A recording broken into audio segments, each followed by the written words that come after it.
तो hello guys, good morning. How are you all? We are good. और हम लोग बहुत दिनों के बाद ब्लॉग कर रहे हैं। क्विक रिकैप मैं देना चाहती हूँ। मुझे डेंगू हो गया था नवंबर अक्टूबर के टाइम पे। फिर उसके बाद मैं उससे रिकवर हुई थी अच्छे तरीके से। देन फिर हम थोड़े घूमने चले गए थे और हमने एक ब्रेक ले लिया था कि थोड़ा घूम फिर के आते हैं मसूरी वगैरह। हो क्या रहा था कि जिस समय हमारी पोस्टिंग उस टाइम पे जिस जगह हमारी पोस्टिंग थी वहाँ पे ज्यादा काम हम लोग कर नहीं पा रहे थे, ज्यादा आउटपुट दे नहीं पा रहे थे, तो थोड़ा डिप्रेसिंग वाला माहौल हो गया था। मतलब एक थोड़ा कट ऑफ हो गया था पूरा, मतलब इंटर्नशिप से। ऐसा मैं नहीं बोलूंगी क्योंकि बहुत लोग ब्लॉग देखते हैं तो ओवरऑल मतलब यही था कि थोड़ा हेल्थ प्रॉब्लम हो गया था एंड हम थोड़ा घूमने वगैरह चले गए थे। तो अभी हम पूरे प्रॉपर बैक टू फॉर्म आ चुके हैं और happy new year to all. और आई विश कि सबका न्यू ईयर, नया साल बहुत अच्छे से जाए।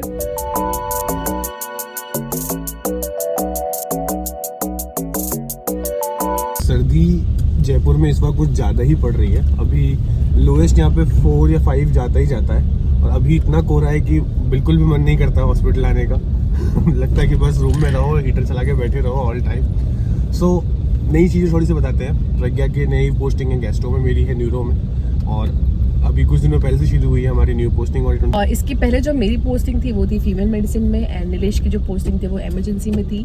और इस व्लॉग में हम अभी आगे आपको बहुत सारी चीज़ें बताएंगे कि हमने अपने 6 महीने में क्या क्या किया, जो एक सबका कॉमन क्वेश्चन रहता है कि आप हॉस्पिटल में क्या करते हो। तो इन 6 महीनों में हमने क्या किया और अगले 6 महीनों में हम लोग क्या करने वाले हैं, वो तो आप जान नहीं जाओगे ब्लॉग्स के थ्रू। बट इंपॉर्टेंट चीज़ ये कि इन 6 महीनों में हमने क्या सीखा, कैसे सीखा, क्या क्या चीज़ें हम जान चुके हैं और कैसे आपको एज अ इंटर्नशिप में काम करना है, या फिर अगर आप अभी क्लर्कशिप करो तो आपको काम करना है। तो करते हैं इस ब्लॉग को शुरू, क्योंकि अभी हम हो रहे हैं लेट।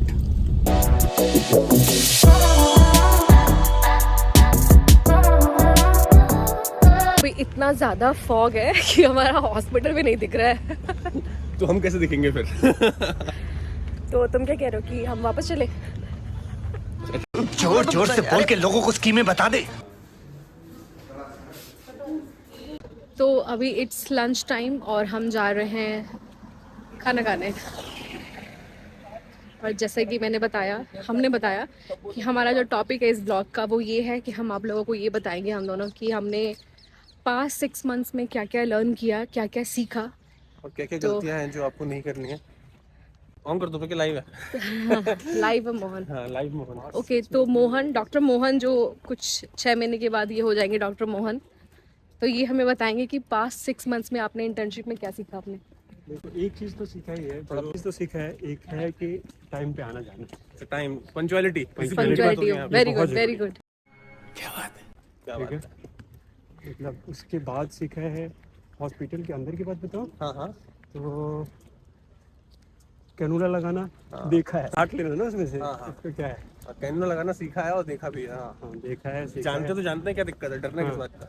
उसके अलावा मैंने डरे हैं, डायलिसिस जिम में करे हैं। नहीं, मैं बता रहा हूँ, डायलिसिस में मैंने सीखा है।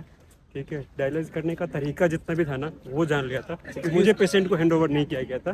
ठीक है, तो ये एक वो था, क्योंकि इसकी ड्यूटी जो थी वो नेफ्रो में थी। उसके अलावा मैंने सीखा है मेजर चीज तो यही था। उसके अलावा आपने एक चीज और सीखी है कि डायग्नोस करना हमें नहीं आता, ना उन पचड़ों में पड़ो। ठीक है, तुमको मेडिसिन के बारे में पता तो उसके बारे में बात करो। अगर हम जाएंगे कि यूएसजी ये है, ये क्यों हुआ, ये क्या है, ये कैसे हुआ, तो हम उसमें फंस जाएंगे, क्योंकि हमने वो चीज उतने अच्छे से पढ़ी ही नहीं है। ठीक है, इसके अलावा हिस्ट्री टेकिंग का बहुत रोल जो है ना, हमें मतलब पता चला, जिससे हम अपने फील्ड में ना कुछ इम्प्लीमेंट कर पाएंगे हिस्ट्री मतलब टेकिंग अगर के हेल्प से। पेशेंट कोई जनरल वार्ड में आ रहा है तो हम उसकी हिस्ट्री आराम से ले सकते हैं, कहने का मतलब ये है ना। क्योंकि स्पेशलाइज्ड वार्ड में तो वो स्पेशलाइज्ड हो ही जाएगा। ऑब्वियसली हमें पता है कि अगर एंडो की बात हो रही है तो थायराइड या फिर डायबिटीज का पेशेंट ही आएगा वहाँ पर। पर जनरल वार्ड में क्या पेशेंट आ रहा है और क्या चीजें हो रही हैं उसकी हम हिस्ट्री ले सकते हैं। और एक इम्पॉर्टेंट चीज ये सीखी है कि दूसरों पर ब्लेम डालने से बढ़िया खुद ही पढ़ लो, क्योंकि दूसरा कोई मानेगा नहीं कोई ये नहीं बोलेगा कि हाँ गलती मेरी है। सबको यही है कि हाँ तुमने गलती करी है। मेरी कुछ हाँ ये वाली बातें हो जाती है ना। नहीं, बट दिस इज फैक्ट। आप कहीं भी जॉब पढ़ना तो खुद से पड़ेगा, क्योंकि इंटरव्यूअर तो यही बोलेगा ना कि आपको क्या आता है।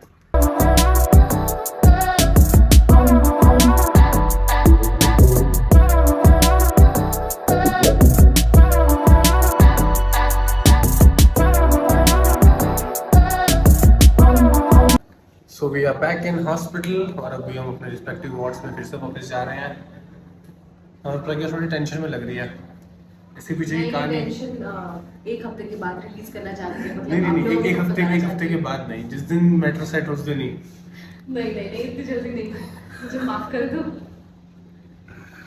तो अभी मैं जा रहा हूँ न्यूरो, प्रज्ञा जा रही है गैस पर, है ना? हमारा वार्ड काफी आसपास है।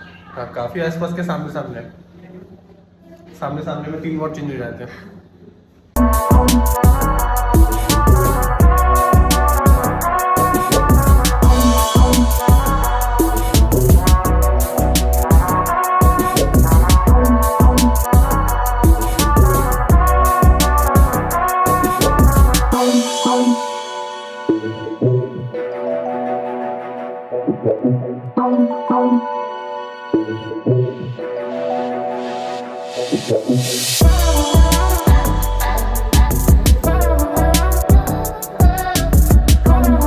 फाइनली अभी शाम के टाइम पे थोड़ी बहुत धूप आई हुई है, जैसे कि आप देख सकते हैं सूरज को हमारे साथ।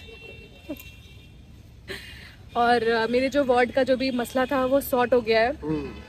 और वो मसला ये था, वो प्रॉब्लम ये था, वो समस्या ये थी कि मुझे ओपीडी में बैठना था और कुछ प्रॉब्लम्स थी वहाँ पे, तो इस वजह से फिर मैंने बोला कि नहीं, मुझे आईपीडी में ही बैठना है, मेरे को वार्ड ज़्यादा प्यारा है।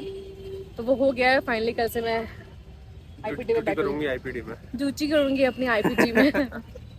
आज मैं बहुत अच्छा फील कर रहा हूँ बिकॉज बहुत दिनों के बाद मैंने व्लॉग शूट किया है, तो बहुत एनर्जी फील हो रहा है और बहुत अच्छा लग रहा है कि हाँ अब से रोज व्लॉग्स बनाने हैं, नई नई चीज़ें समझानी, नई नई चीज़ें खुद से सीखनी है। बस किसी चीज़ को स्टार्ट करने के लिए एनर्जी चाहिए होती है, उसके बाद वो चीज़ अपने आप फ्लो में चलनी शुरू हो जाती है जब आप उस पर कंटिन्यू काम करते हो तो।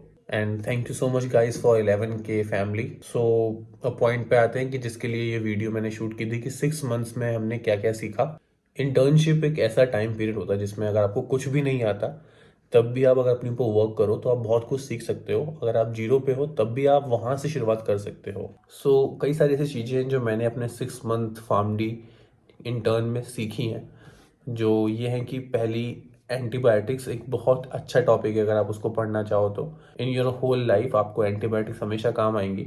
और हॉस्पिटल में भी जब हम फाइल्स चेक करते हैं और हम मेडिकेशन एड्रेस चेक करने की कोशिश करते हैं, ढूंढने की कोशिश करते हैं, तो उसमें हम देखते हैं कि कई बार ऐसा हो रहा होता है कि मल्टीपल एंटीबायोटिक्स चल रही होती हैं। और कई बार ऐसा भी होता है कि जो एंटीबायोटिक्स होती है उनकी ड्यूरेशन होती है कि 3 डेज, 5 डेज, 7 डेज, और वो कई बार एक्सटेंड हो जाती हैं। वो जो नेग्लिजेंसी होती है वो हम अगर एज अ क्लिनिकल फार्मासिस्ट वहाँ पर हैं और हम ये पॉइंट आउट कर रहे हैं तो वो बहुत सारी चीज़ें जो है पेशेंट को हार्म हो रहा होता है वो ऐसे ही बच जाता है।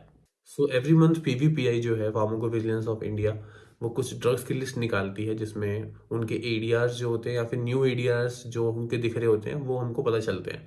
लाइक ऐसे ही अभी मेफ्टल स्पास का भी ADR आया था कि उससे ड्रेस सिंड्रोम होता है। So as a clinical pharmacist और अ फार्मडी, जब भी आप वार्ड में मेडिकेशन चेक कर रहे हो तो आपको ये चीज़ इंश्योर करनी है कि अगर वो ड्रग्स जो PVPI ने लिस्ट करी हुई हैं अपनी साइट पे ADRs की, वो ड्रग्स अगर कोई पेशेंट ले रहा है तो उसमें आपको जरूर चेक करना है कि कोई उसको ADR तो नहीं आ रहा है। उन सारे पेशेंट्स में आपको थोड़ा ज़्यादा प्रिकॉशन लेना होगा और उस ड्रग से रिलेटेड सारे लेबोरेटरी पैरामीटर्स जो हैं वो रेगुलर मॉनिटर करते रहना होगा। And lastly I want to say that ये टाइम जो है वो बहुत प्रीशियस है, तो अपने टाइम को सही जगह पे यूटिलाइज करो। सो आज के लिए बस इतना ही, और आने वाले बहुत सारे व्लॉग्स में मैं ऐसे बहुत सारी इन्फॉर्मेशन देता रहूँगा फार्मडी के बारे में, जिससे आपका इंटर्नशिप, आपकी क्लर्कशिप, आपकी फार्मडी जो है वो अच्छे से हो जाए और आपको एक क्लियर पाथ मिल जाए कि हाँ आपको क्या करना है, कैसे करना है और क्यों करना है। So that's it for today guys, thank you so much for watching this.